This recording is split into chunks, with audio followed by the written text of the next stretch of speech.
ഹേ hello, ഇന്ന് നമ്മുടെ കൂടെ ചെന്നൈയിൽ എനിക്കൊരു സ്പെഷ്യൽ ഗസ്റ്റ് ഉണ്ട്. This is Irene, one of my favourite cousin. ഇത് നിങ്ങൾക്കാർക്കും പുതിയ മുഖമൊന്നുമല്ല, എൻ്റെ ക്രിസ്മസ് വ്ലോഗിലൊക്കെ നിങ്ങൾ ഓൾറെഡി കണ്ടിട്ടുണ്ടാവും. അന്നേ ഞങ്ങൾ പ്ലാൻ ചെയ്ത ഇതുപോലെ ചെന്നൈയിലൊരു കൂടിക്കാഴ്ച.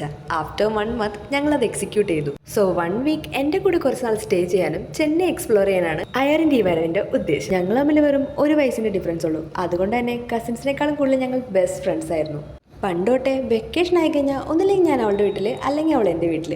പിന്നെ പറഞ്ഞാലും തീരാത്ത വിശേഷങ്ങളും ലേറ്റ് നൈറ്റ് ടോക്സും പ്ലാനിങ്സും എല്ലാം അടിച്ച് പൊളിയായിരിക്കും. അതുകൊണ്ട് തന്നെ ചെറുതിലെ തൊട്ടേ അവളില്ലാത്ത മെമ്മറീസ് എനിക്ക് വളരെ കുറവാണ്. ഇന്നൊരു സൺഡേ ആയിരുന്നു. സോ രണ്ടുപേരും കൂടെ സെന്റ് തോമസ് മൗണ്ടിൽ പള്ളി പോകാമെന്ന് കരുതി. രണ്ടാൾക്കും ജോലിയൊക്കെ കിട്ടിക്കഴിഞ്ഞിട്ട് ഇതുപോലെ വന്നുള്ള സ്റ്റേയും ഒരുമിച്ചുള്ള യാത്രകളൊക്കെ പണ്ടോട്ടെ ഞങ്ങളുടെ ബക്കറ്റ് ലിസ്റ്റിലുള്ളതായിരുന്നു. നാട്ടിലായിരുന്നപ്പോൾ എല്ലാ ഞായറാഴ്ചയും കറക്റ്റായിട്ട് പള്ളിയിൽ പോയിക്കൊണ്ടിരുന്ന ഞാനൊക്കെ ഇവിടെ ചെന്നൈ വന്ന പിന്നെ പള്ളി പോലൊക്കെ വളരെ കുറവാണ്.